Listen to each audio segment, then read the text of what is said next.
Welcome, everybody, to Shopmonkey's Shop Expert series, where we're talking with industry experts around a variety of topics that everybody should be knowledgeable about. And so today I am here with founder and CEO of Step It Up Academy, Thomas Keenan. Thomas, just to kind of let people know a little bit about yourself, I know that your organization, or how I would describe it, is really focused on helping empowering small business entrepreneurs to grow and scale. Here's really the main thing that I've seen with you, though: grow and scale with intention. Mm. Have I missed anything on what Step It Up Academy really does?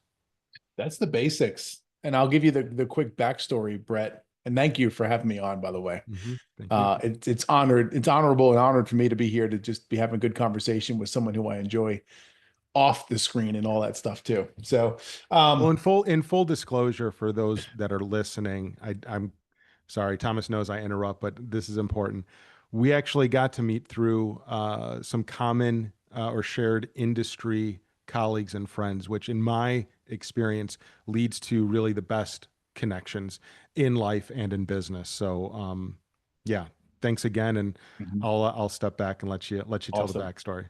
Yeah, I was the dude who was into car stereo back in the day and just fell in love with it and spent 20 plus years of my career working in the 12 volt side of the automotive industry. Everything from car stereo to custom fabrication to accessories, wheels, tires, lift kits. And towards the end, the last 9 years of my career was spent exclusively on the fleet side of the business. And I really got to understand and know the commercial end of it, GPS tracking, dash cameras, backup cameras, so on and so forth. So the telematics and the camera solutions for fleet vehicles is where I ended my career in the automotive landscape. And my time spent there, and most of it was as a small business owner, some successful, some not so successful. And it's just the way the world works. But those experiences taught me and showed me what other business owners needed help with. And that's the whole reason and intention of me putting together Step It Up Academy is to help other small business owners overcome some of the hurdles and obstacles that I personally faced along the way. Awesome. Very insightful, very helpful. Let's go and dig into some of those ways Yeah. that you can or have Mhm. helped people and what people should be thinking about. So, this particular time together is really about 6 moves that are intended to keep a shop booked. Do I have that right? That is correct. All right, very cool. So I'm not into the teasing and letting people follow along till the very end. Let's just dive right in. Let's go. Move number one is collect contact info every single time. Mhm. Talk a little bit more about that because it sounds simple, it sounds straightforward, but how often do you actually see people doing that? Yeah. We find this a lot in shops where the owner starts as a technician. And we find that most of the effort, emphasis, and time is spent being the technician in the back of the house, when in reality, I hate to break it to guys, but 20% of your work is actually done in the back of the house. 80% of your work is going to basically fall to the front of the house. Just because you're not comfortable in the front of the house doesn't mean that you get to ignore it. And we oftentimes see small business owners, especially in the automotive space, guys who are just really good at what they do. They don't pay attention to collecting the data needed to really build a book of business. So, you may have a list of customers. You may be recording someone's name on a paper notepad, a post-it note. What happens when that gets thrown out or it gets blown away in the wind? You don't have a list of contacts to follow up with. And you know me, like, yes, of course, we want to talk about Shopmonkey and the use case there, but I don't care what tool you use, Right. get something in place to record your contact information for your customers, and not just your customers, but your leads that will eventually turn into customers. It's a huge piece of the puzzle right there. Yeah, I mean, I think that is whether it's a system that's designed for that or an Excel spreadsheet or something like that does not matter. It's Yeah. all about the practice. It's all about doing it. It's all about what I heard was making that part of that transition from back of the house to front of the house. You've got to introduce some operations, SOPs, things like that. And one of them is just collecting that data. Yeah. Um, eh, Simple, straightforward, but oftentimes it sounds like it gets lost in that transition. Yeah, it does because it's often too difficult to build the system when we need it. And that's usually when we think about the system, like, oh, it'd be really Mhm. great if I had a form or a digital tool to capture this. Well, when you have 5 free minutes, and if you don't have it, you need to make it. Right. That's when you implement the fix. And the rule basically becomes there's not a single person who comes through the front door where the first thing that we do is we grab their contact information. I'll give you a real world analogy here. As I'm sure everyone who's listening to this has at some point in time had to call customer service or put on hold with a financial institution, a bank, a credit card, whatever. One of the first things the person asks you when you call, hey, is this Mr. So and so? Yes. Okay. Hey, just in case we get disconnected, can you Yep. please give me your best contact number? Absolutely. They probably have it already. They're double checking and ensuring that they have the right information and the best information for you. And if you give them something different at that point in time, they're literally updating their system as you speak to them. All right. Perfect. Makes perfect sense. Let's move on to number two, Mhm. using your calendar as a sales tool. I've heard people joke to me, I don't want to be a dentist. That's not the business I'm in, but there's a reason for this. Can you talk Lots about of that? reasons for it. Yeah, lots of reasons. My biggest looking back, because hindsight's always 2020, one of my biggest downfalls in my automotive career was that I was indoctrinated to be in reactionary mode versus proactive. And what I mean is, we were taught to come into the store and either go clean the back shop or go sit at the front counter and pray and hope somebody walks in the front door today. And when they call or they walk in, then we take action. And that's a terrible way to go through life and business, in my opinion. Yes. I think being proactive and switching to a proactive mindset where we tell our calendar what's going to happen and when, we get to become much more efficient with the overall use of our time. Um, Going we, back to that whole growth through intention. yes. That's what I'm hearing now when you're talking about that Yeah. is you're continuously planning throughout the day, week, month, whatever it is, as opposed to reacting when I'm sure a lot of current or newer shop owners Mhm.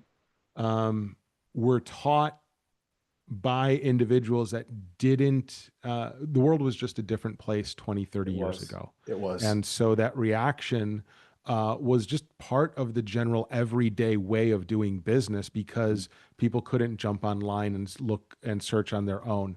You know, catalogs were the closest thing, but they still had to actually come into a shop to Mhm. look. So you were afforded that luxury almost. Today, that's not the case. Yeah, correct. Most people that come into your store, and everyone here who's listening to this realizes that they've already done their research before they've come into your location. They've gone online, they've gone to Amazon, they've gone to Google, and everything else in between. Yeah. Okay, so it's a different landscape. We need to accept that and we need to adjust accordingly. So number 3 then, Mhm. your third move, which quite frankly is probably my favorite one, Mhm. is get ruthlessly clear on your ideal client. Yeah. Because I think just about every entrepreneur starts their journey in with the mantra or the general belief that their number one goal is to never lose a client or lose an opportunity when that's not really the case. Yeah. Yeah. My opinion is in the startup phase of business, you usually have to do what's required. And Sure. that's taking on jobs that are not the ideal fit because also you don't know what's ideal and what's not oftentimes. Yes. But what I've come to learn out of all of my interactions and doing this wrong more times than I like to count is that not all business is good business. Yeah. And when we take a step back and we focus on what we're for and what we're against in a good, positive manner, we get to set boundaries in a good way. And we get to say, that's the kind of clientele that I'm looking to work with. You know, it's funny. I got off a group coaching call with a group of my automotive clients an hour ago. This is one of the topics that we covered on today's call. Okay. And that is you have to determine which area that you want to be known and which area you want to service for. Are you the low end guy who just does lots of volume? There's nothing wrong with that. Are you the mid-level guy who does a little bit of both? Or are you the ultra high-end guy who wants to work on a handful of cars a month and charge a premium? Yeah. So getting uber clear on which of those you fit into best is super helpful. Yeah. And I think when you get clear on that, you're ultimately going to connect better with your customers or your clients because they're going to see that in you, in your operations, in your shop environment, and things like that. And it almost sounds to me like that kind of becomes one's identity, both personally and in business, Yeah. where it's like, oh, you're the efficiency guy, or you're the kind of like, oh, if it needs fixing, you can handle it, gal.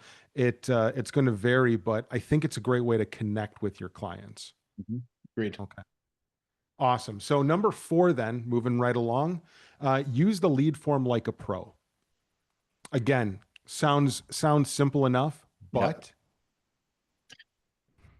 This goes right into number one, which is, yes, basically collect contact information and data. The lead form, this is not, solely just a shop market thing. Like there's lots of tools that will give you yes, some form of a form to use, embed into your website, use it on a tablet in the front of your store, use it to collect people's information.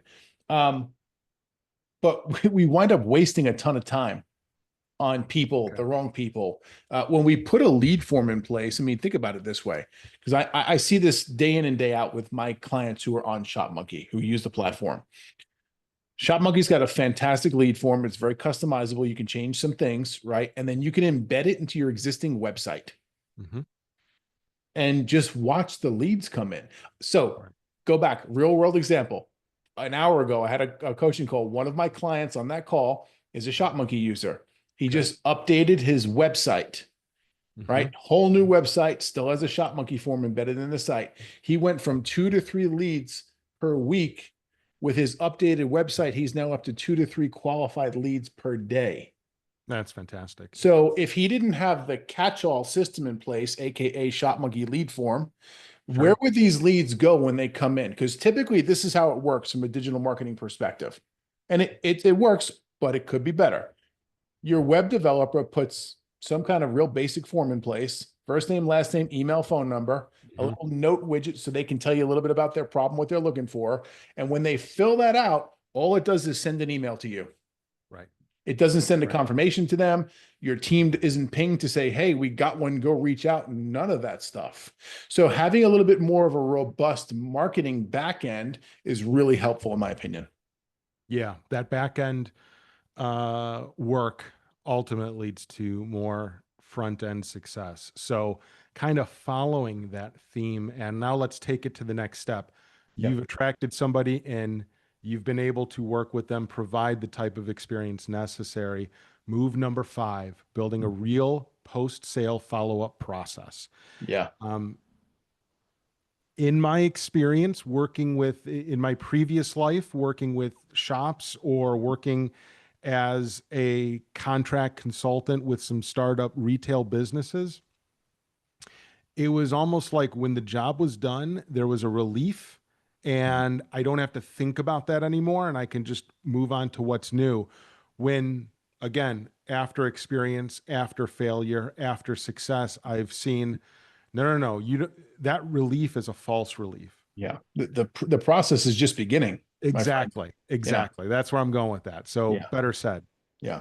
Yeah, I agree 100%. A lot of people, especially in the automotive space, we claw and we pull and we fight and we do what we need to do to get the lead closed into a sale, a job, a repair, or an install, whatever it is that you're doing in the automotive space.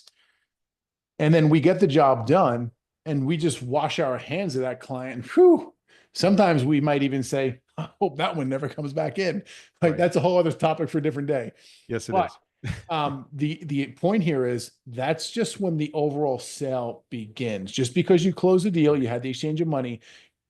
What you want to do here, ultimately, what Brett and I are trying to cover with you guys is you want to turn that person into a raving fan and a long-term recurring slash returning client where you can do multiple more jobs, installs, projects, whatever for that person. So it's up to you, in my opinion, to build a solid post-sale follow-up system that keeps you top of mind with that person. Yeah. If anyone here wants to go study marketing data, we know that if a lead comes in and we convert that lead into a sale, it costs us XYZ. Let's say it's $100 a lead. I'm just throwing an arbitrary number out there. Mm-hmm. Whereas if we are remarketing to an existing client, someone who has exchanged money with us in the past, it costs a lot less money to close that next sale. Yeah. So why Yeah. wouldn't we put our effort there? I completely agree, but now I'm going to introduce something else, and that is this. Some people may say, well, in order to create a raving fan, I need to, I need, I need my experience with them to be above and beyond anything that they could possibly imagine. I don't actually think that that's true. I tend to think that it's more about multiple positive experiences. Yeah. What are your thoughts on that? I agree with you. I don't think you have to go above and beyond and do backflips for everybody. Hmm. Occasionally, there's a right time for it. Of course, there is. Right. But in my experience, if you do what you say you're going to do, when you said you were going to do it, and how you said you were going to do it, you just 3x your competition for the most part. Because most Agreed. people can't show up worth anything in these days. I'm trying to keep the foul language out of today's call. Yeah, absolutely. But what I'm hearing from you then here is setting the right expectation Yeah, and meeting the commitments that you make correct. right there. And then also adjusting them accordingly if they need adjustment. Yep. Three basic things that I think anybody in business is actually capable of doing. Yes, and that goes back to a little bit earlier when we talked about establishing some of those boundaries. What are you for? What are you not for? All of these 6 topics that we're touching on, as you can see, can be interwoven and overlap on each other. So they're super important and they build upon each other as you go through them. 100%. So establishing the expectations, now going, taking it, kind of playing that out, let's say. Um, Talk a little bit about things like Google reviews or thoughts on that, or longer term marketing plays where it's a little bit, it's, more about positive touch points than it is about wowing somebody.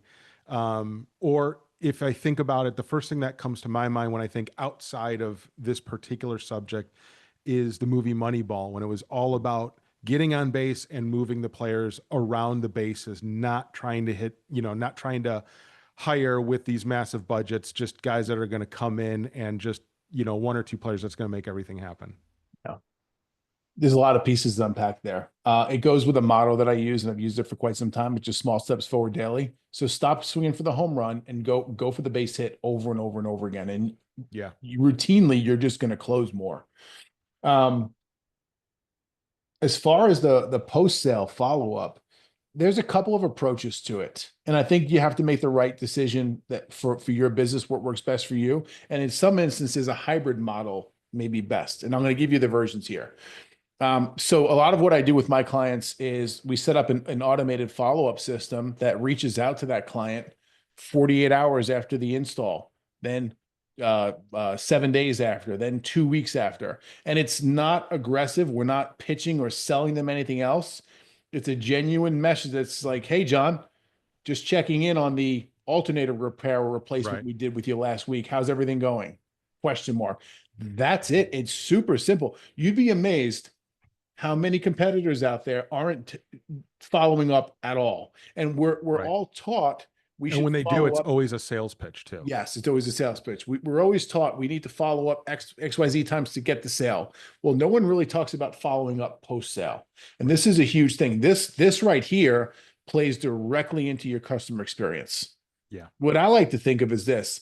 If I was the customer who just came out of my shop, my client's shop, whatever, and I spent $5,000 on, you name it, whatever it was, custom wrap for the vehicle. Mm-hmm. How do I want to be treated? How do I want to be communicated with? What kind of follow-up would I expect after I gave someone a $5,000 investment into my vehicle? Yeah. And just do what you think would be best for you. Because if you are playing to yourself you're most likely attracting people who are very similar to you from a business standpoint. Yeah. I think that's a great point, actually. One I was into actually thinking about. So I'm glad you brought that up. Okay.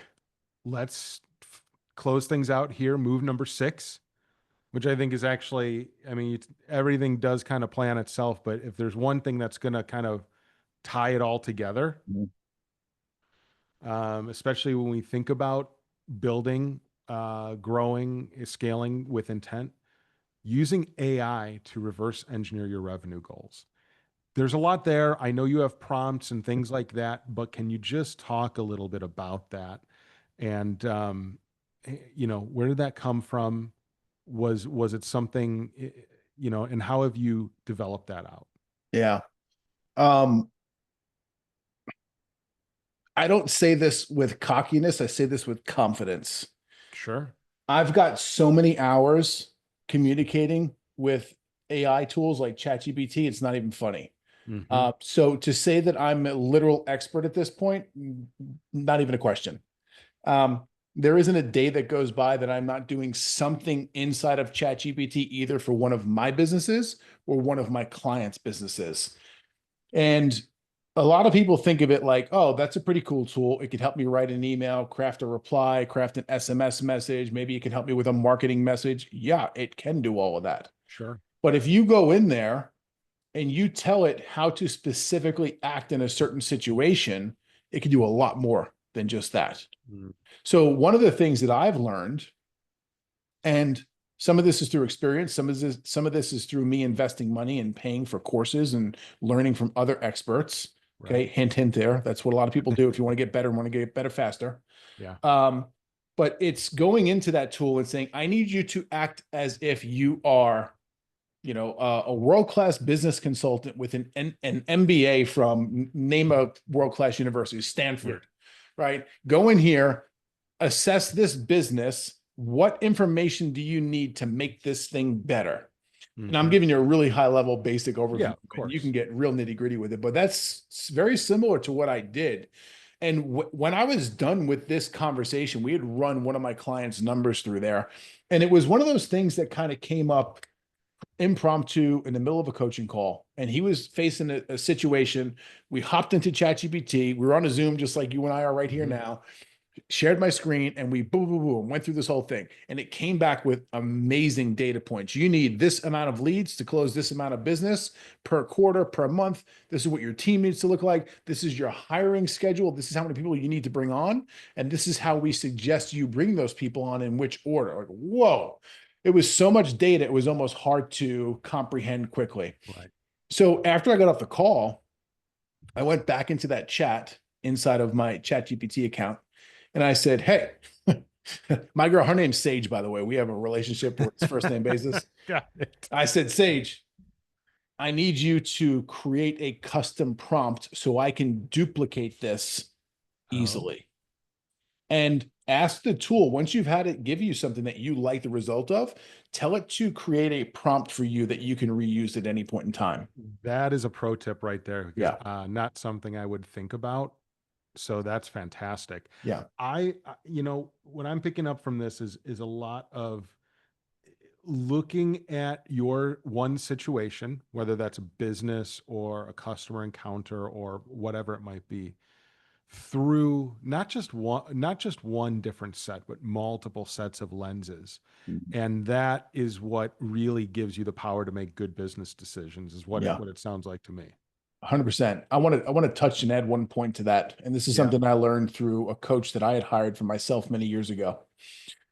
In my GPS tracking business, our model was very similar to that of an HVAC installer who goes from house to house to do repairs Mhm. throughout the day. And he kept pushing me, my coach, and said, hey, I want you to go to HVAC conferences. I want you to become friends with guys who own HVAC businesses. I want you to get to see behind the scenes, under the hood of how these businesses work. And at the time, I didn't realize it, but he was showing me other businesses and business models that helped me do what I do now better because I Mhm. don't just work in the automotive field. Right. But what it did for me, it was like, oh, wow, the HVAC industry does something that nobody in my industry does whatsoever. And specifically what it was was automated follow-ups being emailed or text messaged to the person who we're going to go service the work for. And one Mhm. of the key pieces that the top HVAC companies at the time were doing, and now this is like normal stuff for these guys, Right. but at the time this was, above and beyond. They would send a photograph, a headshot of the technician who was going to show up.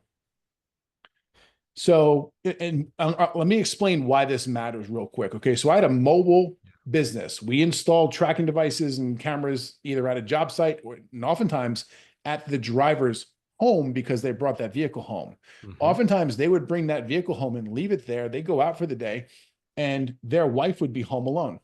Right.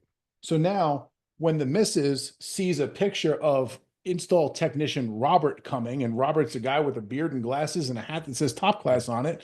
When Robert knocks on the front door, she doesn't get scared half to death and say, Yeah. "Oh my God, someone's here to kill me." Right. Absolutely. So you're dropping the barrier of, I want to call it defensiveness in a good Mhm. way. So Mhm. this is one of the many, many, many, many, many things that I learned from the HVAC industry that I was able to go, oh, that'll work in my space, copy and paste.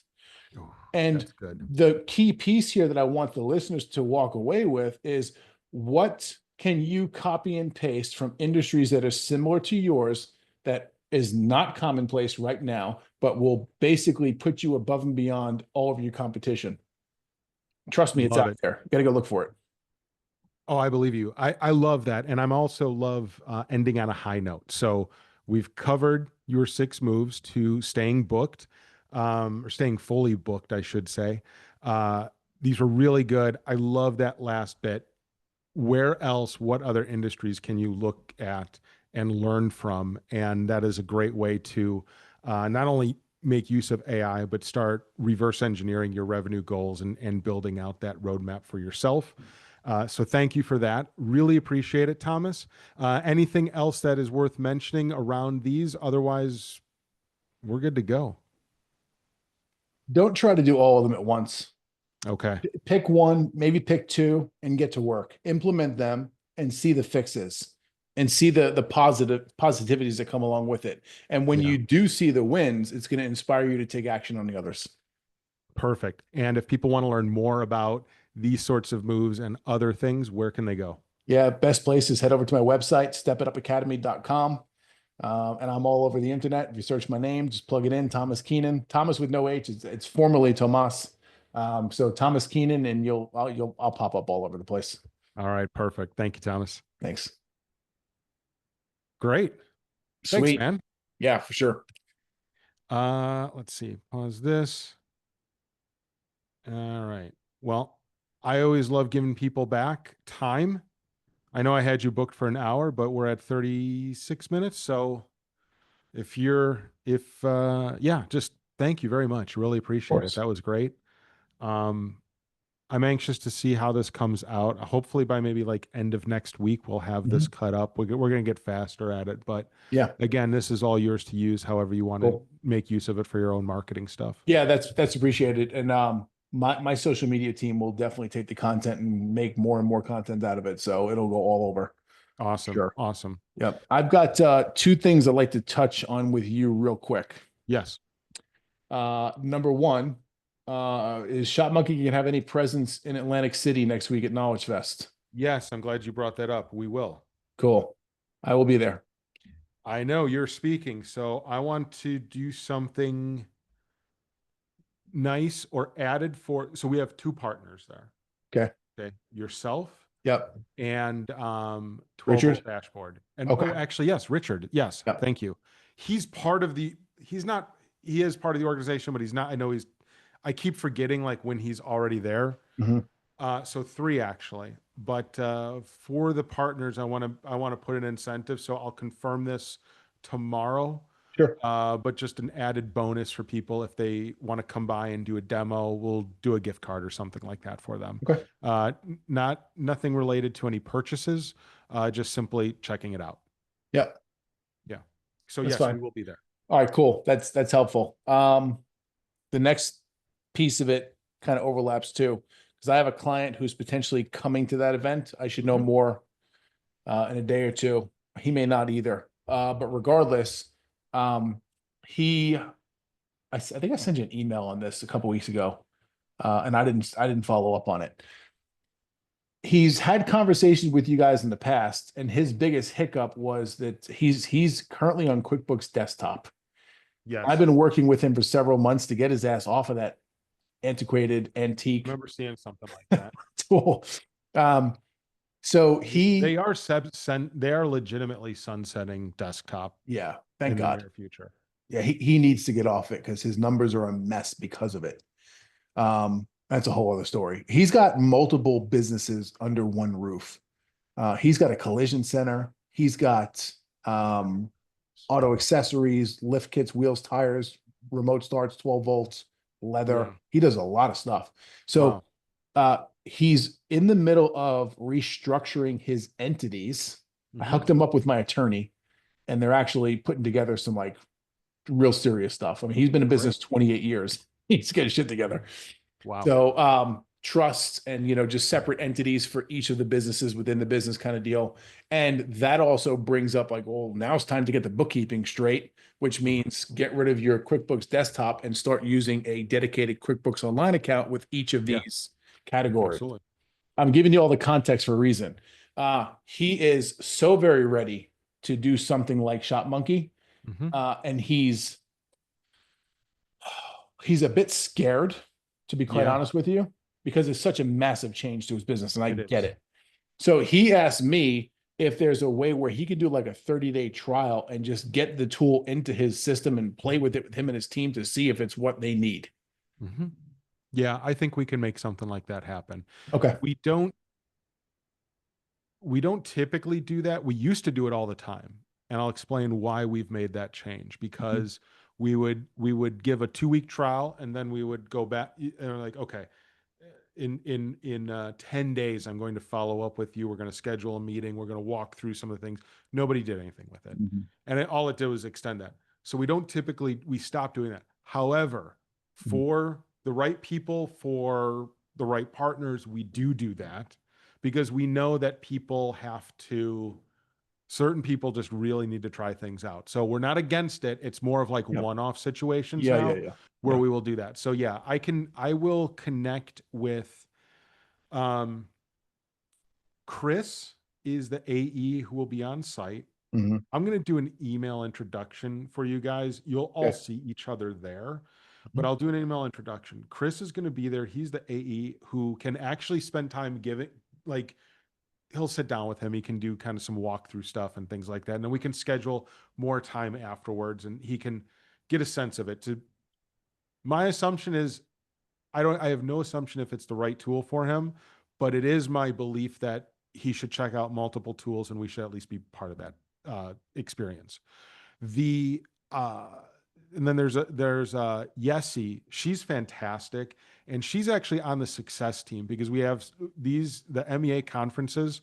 We have so many existing customers that are walking around there that we're now bringing people from success who can sit down with people.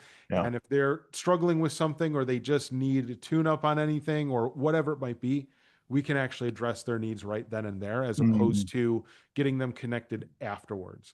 Yeah. So Yessie actually can provide some really good um, insights for him as well with what does that long-term relationship look like? What are those long-term expectations? And because she works continuously with shops that are probably doing similar things, meaning Mhm. they're diversified, Yeah. because she works more with mid-market type Mhm. businesses, Yeah. meaning the larger ones. Yeah. So she's actually going to be perfect to be able to talk Oh, through. that's perfect. Yeah. Yeah, because he's got a whole suite. He does a ton of dealer work. So expediter, I mean, big retail presence. Wow. Okay. He Yeah. owns That. his building. He's been in business. This is his 28th year in business, and he's doing like either 4.4 or 4.7 mil he did last year in gross sales.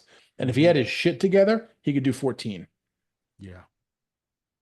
I've seen those guys. They've got all the resources, but they're missing somebody like you and they're missing efficiencies in their business, quite frankly. He can't afford me full time. That's his problem. I've had It's some wild offers in my day. Let me tell you, ah, I had a fractional COO client a couple of years ago yeah. offer to put the down payment on a house in Florida if I was ready to pick up my family and move to come work for him full time. That is a high class problem that you had there. Yeah. Wild. Wow. Yeah. Okay, well, he's in good hands then. I mean, this is great. So I'm gonna I'll do an email introduction with you guys so they'll Yeah. know to meet up with you. Mhm. And I will make sure that they're prepared to take care of him and at least make sure he gets access to all the right information Sure. that he needs in order to just work through his evaluation process. Yep. All right. Perfect. That's all I can ask for. Yeah, my pleasure. Absolutely. Thank you for asking. Yeah. Appreciate it. All right. All right, Anything sir. else? You have a good day. All right. You too. Thanks, Thomas. Talk to you later. Bye.